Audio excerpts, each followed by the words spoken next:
é Jesus? Que pretensão, né? Quem é Jesus? Jesus, ele tem vários nomes, vários títulos. E ainda que estudássemos todos eles, não daria para conter, nenhuma explicação poderia conter uma definição ou a essência de quem é Jesus. Mas hoje, e nós temos estudado nessa série, alguns títulos, e nós vamos olhar para esse raiz de Davi. Eu não sei se você já se deparou com esse termo na Bíblia. Jesus é a raiz de Davi. E eu quero hoje, a intenção é olhar para esse termo e a partir dele entender as implicações, né, de Jesus ser chamado a raiz de Davi, tá bom? E 3 verdades, então, que esse termo revela a respeito de Jesus. Nós vamos ler muitos versículos, e eu vou projetar todos aqui na tela para ganhar tempo, tá bom? Mas é importante, mesmo sendo vários versículos, eles são poucos perto do todo que a Bíblia revela a respeito de Jesus como raiz de Davi, né? E eu quero apenas abrir sua mente aí, se você já viu alguma coisa sobre o assunto, talvez acrescentar aí um pouco mais dentro desse conceito. E se você, talvez é uma surpresa para ti aí essa questão de Jesus como raiz de Davi, o que é isso, quem é Davi, né? Por quê? Também caminhar contigo aqui em alguns dos textos, pegando todo esse histórico aí, né, da revelação de Deus na história da humanidade e perceber, gente, apesar de às vezes a coisa vai parecer um pouco técnica, né, ou teológica demais, mas assim, tenta perceber o cuidado de Deus, o carinho, o amor de Deus para com você. Então Deus vem se revelando desde Gênesis, desde lá de Adão, passando por Abraão, né, chegando no povo escolhido de Deus, Israel, e dali levantando um rei, que seria um tipo desse Cristo que viria. Tudo isso, né, a coisa é como um dia que vai raiando, até chegar à plena luz do meio-dia e a coisa fica clara. E ele chega, e ele brilha sobre nós. Esse é um outro termo também, que Jesus é chamado a estrela da manhã, o sol, que veio para iluminar a sua e a minha vida e a vida de todos aqueles que estavam em trevas. O Natal é bem propício para isso, porque o Natal é exatamente esse ápice, né, onde o rei, o Messias, né, o Salvador, ele chega ali para brilhar. E a ceia, nós vamos concluir com ela mostra, né, o cerne, o centro desse amor, essa entrega de sacrifício e de graça por todos nós desgraçados, que estávamos perdidos e desgarrados. E ele veio para trazer vida. Primeira verdade, isso é natural, né, que a raiz de Davi revela a respeito de Jesus, é que Jesus é o sucessor de Davi. Tá?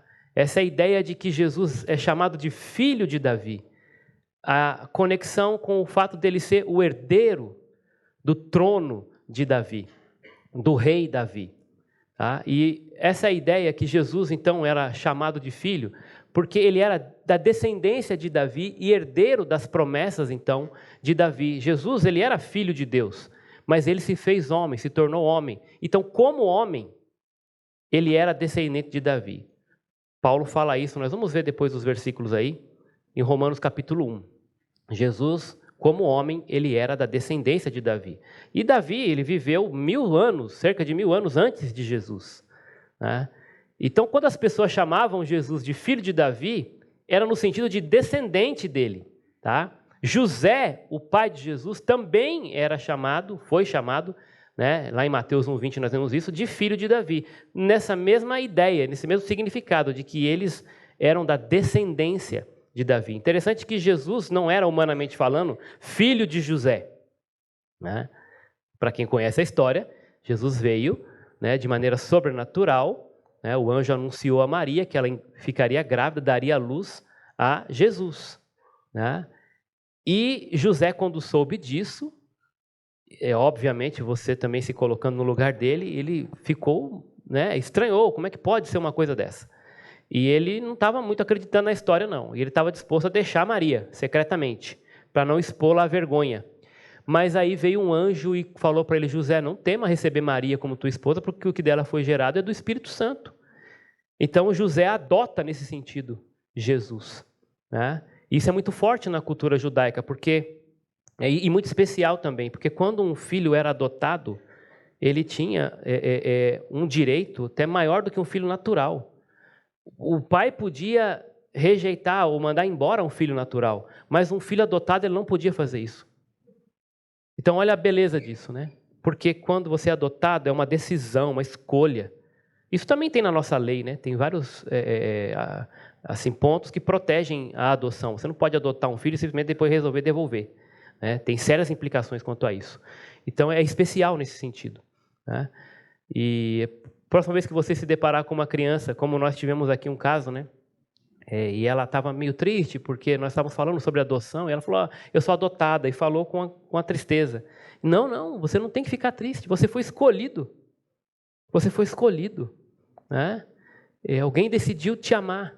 E foi exatamente isso que Deus fez conosco, porque nós também somos adotivos. Nós somos filhos adotados do Pai.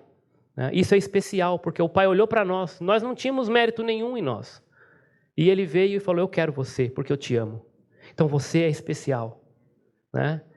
Deus te chamou. Você não tinha privilégio em si mesmo, mas Ele decidiu te escolher. Jesus, então, já veio para mostrar isso. E José, então, o adotou, o escolheu nesse sentido. Tá bom? Vamos ver alguns textos que mostram que Jesus ele era, de fato, o herdeiro, o filho de Davi, o sucessor, né, deste rei. Isaías, os profetas, eles vão falar sobre isso. Nós vamos ver, né, vários profetas, e isso vai chegar também no Novo Testamento, o apóstolo Paulo vai falar sobre isso. Um ramo surgirá do tronco de Jessé. Jessé é o pai de Davi. Né? Jesus também é chamado de raiz de Jessé, tá bom? E das suas raízes brotará um renovo. O Espírito do Senhor repousará sobre ele. O Espírito que dá sabedoria e entendimento. O Espírito que traz conselho e poder. O Espírito que dá conhecimento e temor do Senhor. Ele se inspirará no temor do Senhor. É importante perceber que, dentro da realidade de Israel, havia uma expectativa que a gente chama de, dentro da teologia, expectativa messiânica. Né?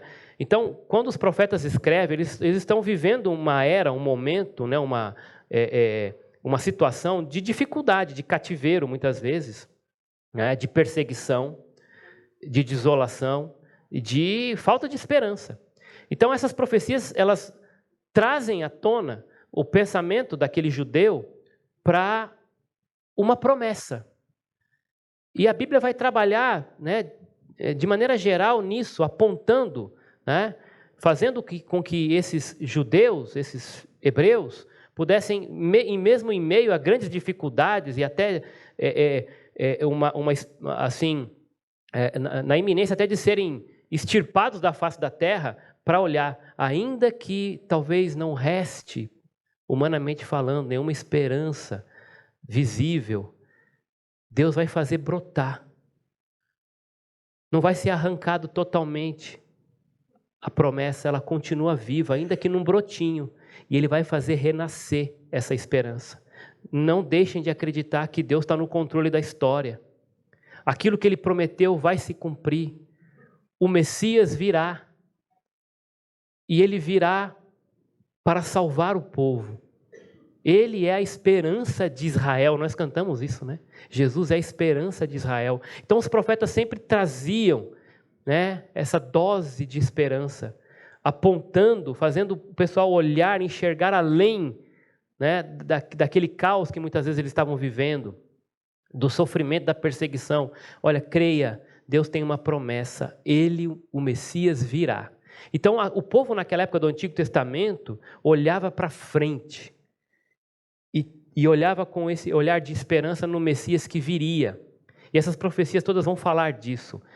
E Deus vai, ao longo da história, né, assim, trazendo esses alentos na figura de ícones ou de tipos, né? Pessoas que vão tipificar essa grande esperança de Israel que é Jesus. E Davi foi um tipo de Cristo, um rei que vai surgir para trazer esperança para Israel, para trazer vitória para Israel, para liderar Israel de acordo com a vontade do Senhor. Então, quando eles olham para um camarada como Davi, eles percebem a história continua, o controle continua nas mãos soberanas do Deus de Israel. Ele não nos abandonou, ele não mentiu, ele não desistiu do plano. O plano continua, o Messias virá. Isaías agora 11, versos 10 e 12. Naquele dia, as nações, e olha que legal como Deus vai, essa revelação ela é progressiva e Deus vai expandir essa graça para todas as nações, todo aquele que crê, né?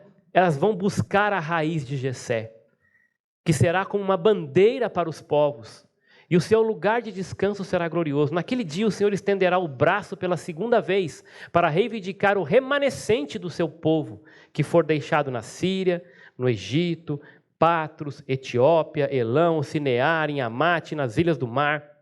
E ele erguerá uma bandeira para as nações, a fim de reunir os exilados de Israel, ajuntará o povo disperso de Judá, desde os 4 cantos da terra. Muitas vezes, quando uma profecia é dada, nós temos que entender que ela vai apontar para um ideal futuro, mas ela também vai, como eu falei, de uma maneira ali que vai fazer sentido para aqueles ouvintes daquele dia, daquela época, né? Ela vai, como uma sombra, se cumprir parcialmente em alguém, ou em alguma época, ou em algum momento da história, né? Então, ela tem um sentido real, presente, vivo para aquela nação, mas aquilo não é o todo, né? Davi ele vai trazer essa luz de esperança, mas Davi não é o cumprimento final dessas promessas. Davi é um tipo daquele que um dia viria, por exemplo, né? Como outros tantos também o foram, tá?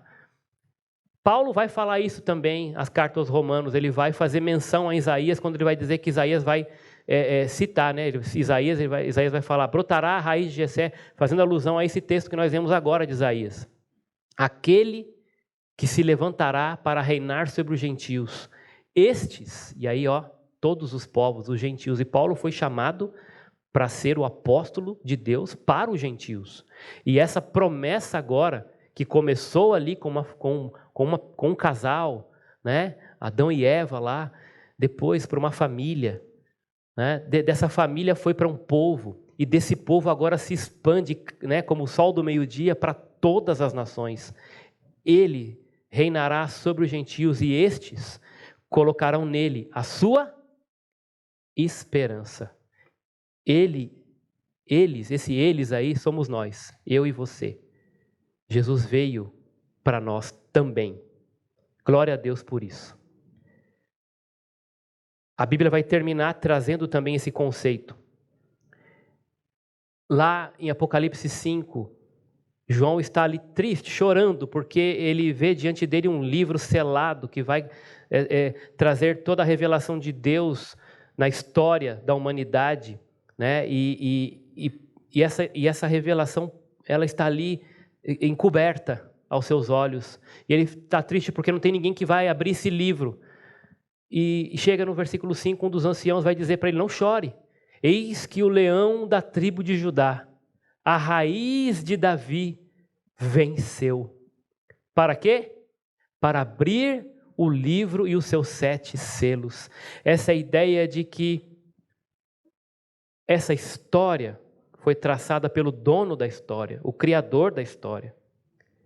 E o plano que ele propôs vai se cumprir, porque ele mandou uma pessoa, e ela é a única que tem autorização e autoridade para cumprir esse plano de Deus na história, para todo aquele que crê, porque ele já venceu por nós, porque nós perdemos, a humanidade perdeu, a humanidade se separou de Deus, eu e você, a Bíblia fala, nós nos desviamos, nós nos desgarramos como ovelhas, estávamos mortos, a história para nós era desgraçada, sem graça nenhuma. mas ele venceu por nós. E ele tem autoridade para desvendar esse plano redentor de Deus na história, por amor a cada um de nós. Então ele vai dizer: não chore, há uma esperança.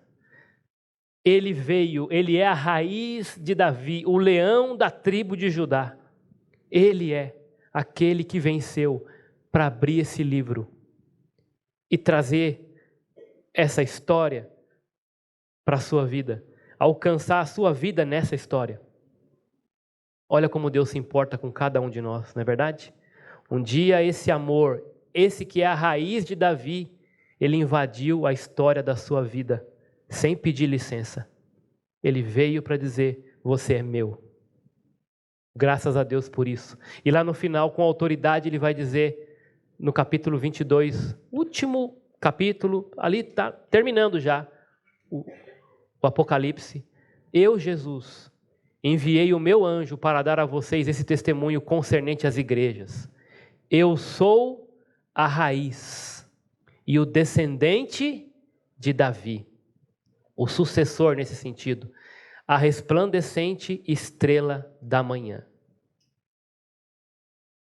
O texto bíblico vai terminar com essa palavra de autoridade e de esperança. Eu sou a descendência de Davi, a raiz dele. Eu sou a resplandecente estrela da manhã. Paulo volta a falar isso no comecinho, quando ele diz que acerca de seu filho, com F maiúsculo, Jesus, que como homem era o quê? Descendente de Davi. Os evangelhos também vão apontar para isso. Lucas vai dizer, naquela passagem do cego Bartimeu, né, quando ele sabe que Jesus está passando ali, então ele se põe a gritar, ele diz o quê? Jesus, filho de Davi. E essa frase está contida de esperança. Essa frase está contida de fé, porque ele cria que Jesus era o ápice dessa esperança. Aquele que era o prometido de Israel, o filho de Davi, o Messias que viria. E ele estava cego literalmente. E Jesus não só abre os seus olhos naturais, como já antes disso abriu os seus olhos espirituais, quando ele diz: o Senhor é o filho de Davi, tenha misericórdia de mim, porque é isso que Jesus veio fazer. E quando você olha para essa mesa, é essa frase que você tem que gritar. Porque se você tem fé em Jesus, essa fé tem que ser acompanhada de esperança. E dizer: eu creio que o Senhor morreu por mim, o Senhor é o Messias prometido. E eu creio, tenha misericórdia de mim. E isso aqui é a prova do amor desse Deus, a misericórdia dele por todo aquele que crê. Os cegos espirituais, quando olham para ele, seus olhos caem, as escamas dos seus olhos espirituais, a cegueira some e vem à luz a realidade dessa história, do Senhor da história, que invadiu a sua história para te dar salvação. No anúncio que nós lemos, esse texto é bem conhecido, especialmente agora nessa época de Natal. O anjo vai dizer então a Maria: não tema, não tenha medo, Maria, você foi agraciada por Deus, olha aí. Você ficará grávida e dará à luz um filho, e lhe porá o nome de Jesus. Ele será grande e será chamado Filho do Altíssimo. Não é uma criança qualquer. O Senhor Deus lhe dará o quê? O trono do seu pai Davi. E ele reinará quando? Por quanto tempo? Essa foi uma promessa que Deus fez para Davi. Ele reinará para sempre sobre o seu povo de Jacó. Seu reino jamais terá fim. Ele é o descendente de Davi. Ele é o sucessor do trono de Davi, filho de Davi. A multidão que ia diante dele, Mateus 21, 9, essa é a passagem da entrada triunfal do Senhor em Jerusalém. E essa multidão que seguia gritava assim: Hosana ao filho de Davi. Essa multidão reconhecendo quem estava diante deles ali. Um rei, o Messias, que viria e veio. Talvez não como muitos dos judeus esperavam e por isso o negaram. Aquele que viria com um escudo numa mão, uma espada na outra, para aniquilar os inimigos de Israel. Ele veio para instaurar um reino espiritual. E essas pessoas reconheceram isso, um rei humilde, um servo, aquele que daria a sua vida pelo seu povo. E essas pessoas vão dizer, bendito é aquele que vem, em nome do Senhor, hosana nas alturas. Reconheceram que aquele que estava montado num jumentinho era o dono do universo, o rei dos reis, o Senhor, o verdadeiro filho de Davi. Terminando então esse ponto, a expressão raiz de Davi refere-se então à linhagem de Jesus, indicando que ele é o descendente legítimo aí do rei Davi. Isso cumpre então as profecias do Antigo Testamento sobre o Messias de ser um descendente de Davi. E estabelece a ligação de Jesus com a história e as promessas e de Israel. Então essa conexão ela ressalta a continuidade da promessa de Deus, mostrando que Jesus é o cumprimento das profecias antigas e o legítimo herdeiro do trono de Davi, trazendo um novo reino espiritual. Então essa é a primeira implicação de Jesus ser chamado raiz de Davi, é como sucessor. Na Bíblia, Jesus é chamado de filho de Davi em 17 passagens no Novo Testamento. Lá no comecinho, na genealogia, Mateus vai dizer, livro da genealogia de Jesus Cristo, filho de Davi, filho de Abraão. Olha o plano de Deus aí todo amarrado. E o controle que Deus tem nas mãos da história da humanidade. O mundo está nas mãos de Deus. E ele vai cumprir o que ele prometeu. Jesus é o ápice disso tudo. Em segundo lugar, então, a raiz de Davi revela que Jesus um Jesus que é não só sucessor, mas ele é mais do que isso. Ele é Senhor. E aqui é curioso entender, porque na cabeça de muitos, naturalmente, isso aí dá uma travada. Como é que pode ser filho de Davi se ele é antes de Davi?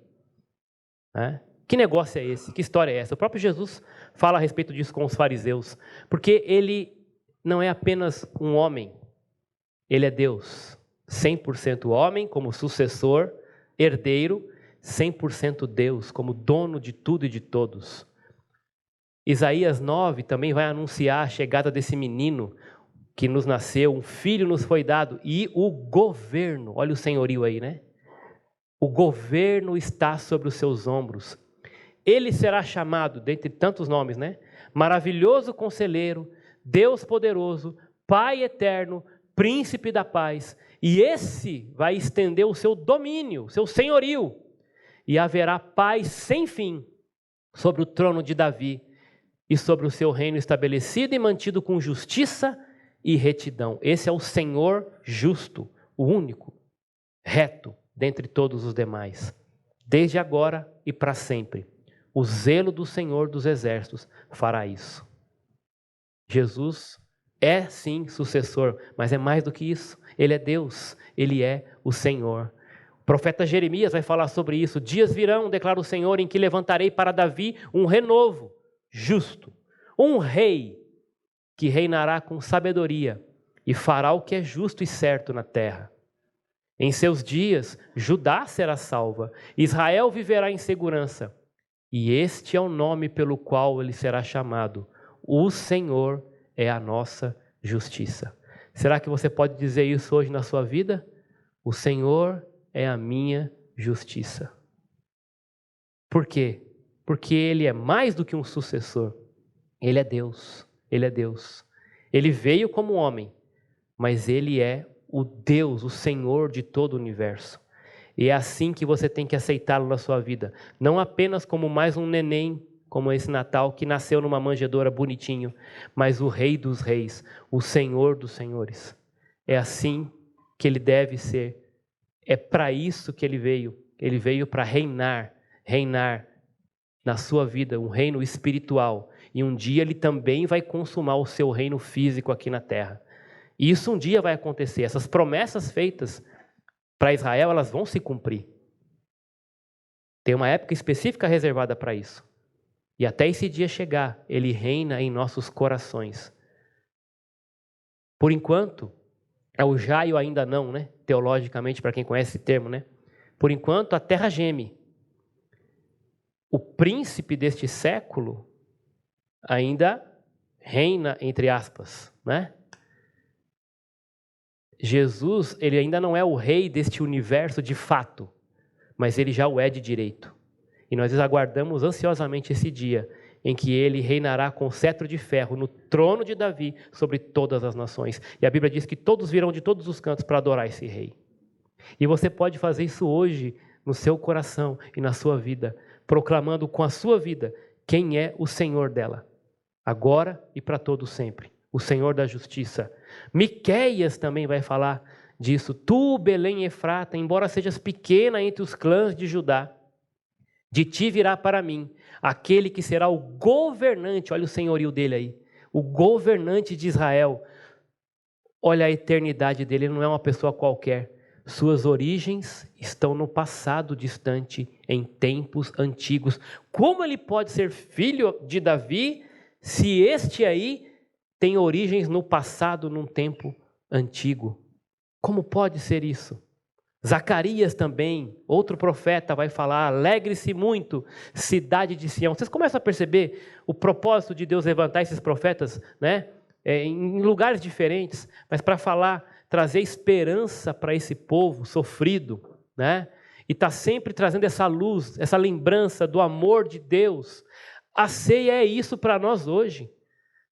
A ceia é a voz desses profetas que clama, dizendo: o propósito de Deus continua firme, não mudou, Deus ama cada um de maneira especial. Olhem para essa mesa e lembrem da promessa dele, ele morreu por nós, ele já veio. No Antigo Testamento, eles olhavam para frente, para um Messias que viria. Nós somos agraciados, quando nós olhamos para a ceia, nós olhamos para trás, o Messias já veio e ele se entregou por nós. E ele vai voltar. Ele prometeu que vai voltar. Essa é a nossa esperança, amém? Então, nós estamos conectados. Nós fazemos parte desse plano soberano e gracioso de Deus na história, que começou lá no Jardim do Éden e vai se cumprir até o dia de Jesus. E quando olhamos para essa mesa, nós vemos o plano de Deus está de pé. Ele veio e ele vai voltar. Tudo isso ele fez por mim e por você. Alegre-se então, né? Alegre-se juntamente com todos esses profetas que pronunciavam e criam nisso. Exulte, Jerusalém, eis que o seu rei vem a você, justo e vitorioso, humilde e montado num jumento, um jumentinho, cria de jumenta. Eles não acreditavam como pode ser isso. E essa profecia se cumpriu lá com Jesus, quando ele entrou na cidade de Jerusalém, montado aonde? Esse é o nosso rei. Hosana nas alturas ao rei, o filho de Davi. Jesus ele vai confrontar os fariseus em relação a isso, né? Essa questão de ele apenas ser um homem, filho de Davi, mas ele vai levar esses fariseus a pensarem além, porque aí está o ponto principal onde eles não creram, não criam e rejeitaram o Messias, porque Jesus diz para eles assim, citando o Salmo 110, quando os fariseus estavam reunidos, Jesus vai perguntar: o que vocês pensam a respeito do Cristo? De quem ele é filho? Aí os fariseus respondem. O que eles respondem? Ele é filho de quem? Ele é filho de Davi. E aí Jesus vai dizer no versículo 43, então como é que Davi, falando pelo Espírito, o chama Senhor? Pois ele afirma, aí Jesus vai citar na íntegra o Salmo 110. O Senhor disse ao meu Senhor, senta-te à minha direita, até que eu ponha os teus inimigos debaixo de teus pés. Se, pois, Davi o chama de Senhor, como pode ser ele seu filho? O texto vai dizer que depois disso aí, os fariseus não sabiam o que responder. não tinha resposta. Porque eles não queriam acreditar que aquele que estava ali era mais do que um filho. Homem, ele era Deus, o Messias, o Senhor, inclusive de Davi. Portanto, concluindo esse ponto, o título Raiz de Davi também se refere à sua divindade. Conforme o Wisby escreve, Jesus é a raiz de Davi porque ele mesmo é aquele por meio de quem Davi veio, e todo mundo. O próprio Jesus deixa este significado claro nas palavras finais do Apocalipse. Nós já lemos esse texto. Eu sou a raiz e o descendente de Davi e a resplandecente estrela da manhã. Então Jesus, ele é sucessor, mas ele também é Senhor. E finalmente, principalmente, Jesus, ele é o Salvador. Quando nós falamos de raiz de Davi, esse termo revela um Jesus que é não só um sucessor, não somente Senhor, mas principalmente Salvador, o Messias prometido, que vem para cumprir, né, as promessas, que vem para suprir essa expectativa messiânica de todo o povo de Israel e de todo aquele que crê. O filho, então, de Davi era o Messias, o Salvador aguardado pelos judeus. Então, de acordo com as promessas que Deus fez ao longo do Velho Testamento, os judeus eles sabiam, pelas Escrituras, que o Messias, o Salvador do mundo, primeiro, ele seria um judeu. Isso está descrito lá em Gênesis 12. Deus promete a Abraão, o antepassado de todos os judeus, que por meio dele, da sua descendência, todos os povos da terra seriam abençoados. E essa promessa foi passada de pai para filho, né? De Abraão para Isaac, de Isaac para Jacó, e está aí o texto. Farei de você, muitos conhecem esse texto, um grande povo. Essa é a promessa de Deus a Abraão. Abençoarei, tornarei famoso o seu nome, você será uma bênção. Abençoarei os que abençoarem, amaldiçoarei os que o amaldiçoarem, e por meio de você, todos os povos da terra serão abençoados. A promessa de um Salvador a partir de Abraão. Os judeus também sabiam que o Messias não só ele seria um judeu, mas ele também seria especificamente da tribo de Judá. Isso também estava descrito em Gênesis 49:10. Jacó, então, ele vai profetizar que a tribo de Judá reinaria sobre todas as outras tribos de Israel. Isso para chegar até onde? Em Davi e depois em Jesus. O versículo vai dizer assim: o cetro não se apartará de Judá, nem o bastão de comando dos seus descendentes, até que venha aquele a quem ele pertence. E a ele as nações obedecerão. Ele será o Senhor. Ele virá de Judá, e a partir de Judá, todas as nações vão obedecê-lo. E os judeus também sabiam que ele viria, como judeu, ele viria da tribo de Judá, e ele viria especificamente da família de Davi. Isso está descrito lá no Salmo 89, fazendo menção à história lá em 2 Samuel, quando Deus vai trazer uma promessa específica para Davi. Ele vai dizer assim, verso 3 do Salmo, 3 e 4, Salmo 89. Tu disseste, fiz aliança com o meu escolhido, jurei ao meu servo Davi. O que Deus jurou? Estabelecerei a tua linhagem para sempre e firmarei o teu trono por todas as gerações. Então Deus promete que vai estabelecer para sempre o trono de Davi.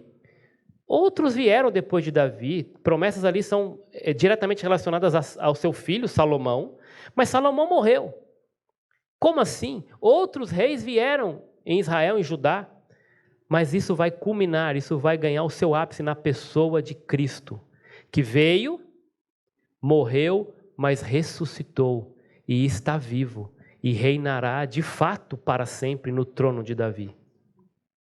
Como eu falei, essa promessa já é real por direito, mas ela um dia vai se concretizar de fato, geograficamente falando, no trono de Davi. Cristo, o Senhor, o Salvador. Sendo assim, então, né, descendente direto em termos humanos de Davi, Jesus, ele cumpriria todos os requisitos para ser o Messias. Sua identificação como filho de Davi era importante para provar que ele era o herdeiro dessas promessas e o Salvador que todos aguardavam. Infelizmente não veio para os que era seu, mas os seus não o receberam. Quando as pessoas chamavam Jesus de filho de Davi, eles estavam reconhecendo que ele era o Salvador, o Messias. Eles estavam confessando sua fé em Jesus.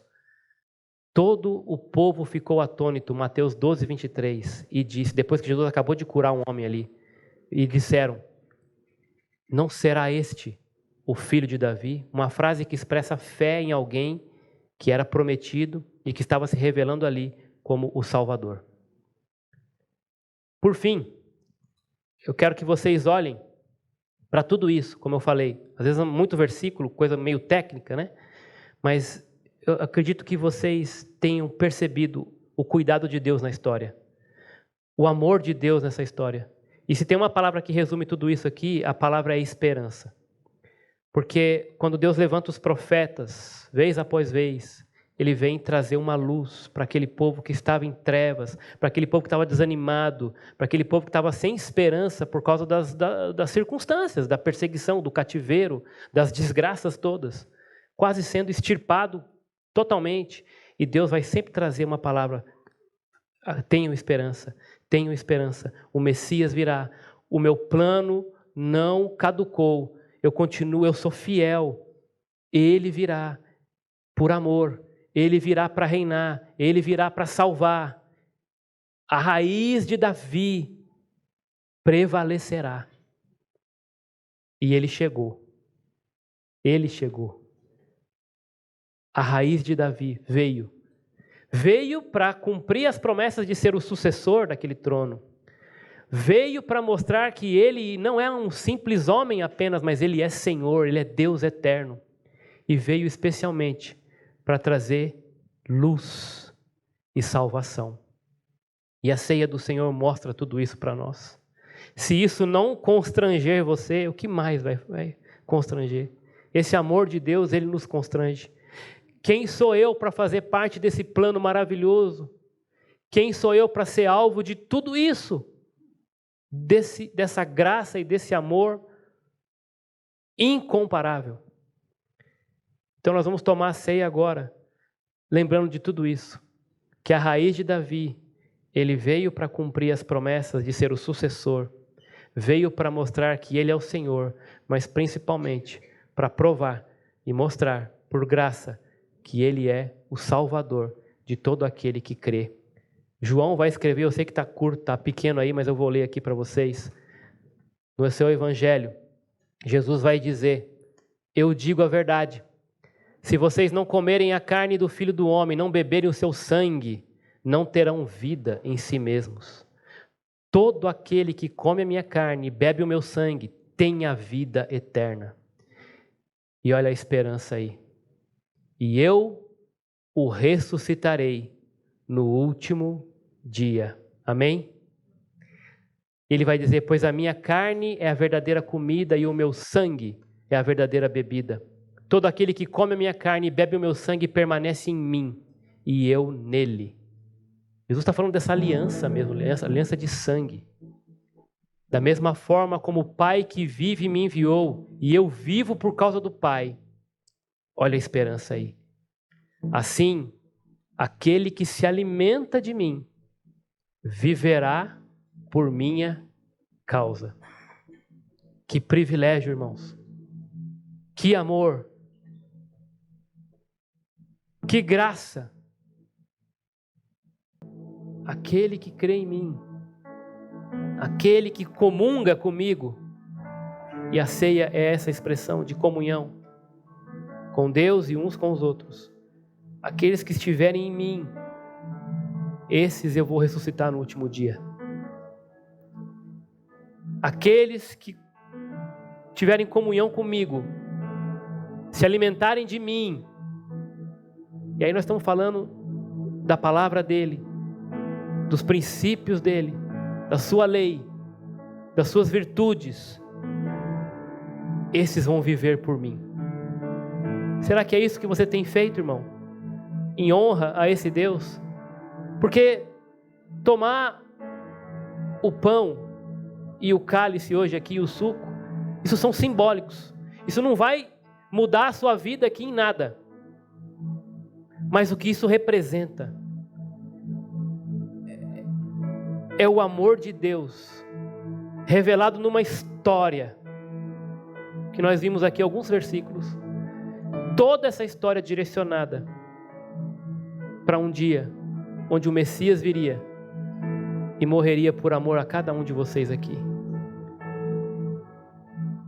E se entregar a Ele é reconhecer que esse plano de amor foi para te salvar e para te capacitar a viver por Ele e mostrar a vida dele para quem ainda não conhece. É isso que faz sentido tomar a ceia. Ser um corpo só juntamente com Ele, que é o cabeça, honrando e glorificando o nome dele, a raiz de Davi. que venceu e um dia vai voltar para cumprir essas promessas que ainda restam e para estabelecer de fato o seu trono aqui na terra. Você é um súdito desse rei? Então celebre a ceia com esse pensamento. Nós vamos servir agora os elementos. Enquanto nós servimos, pensa nisso. Pense em todo esse plano de Deus na história, todo esse cuidado dele por mim e por você, para chegar aqui hoje e dizer: Senhor, muito obrigado.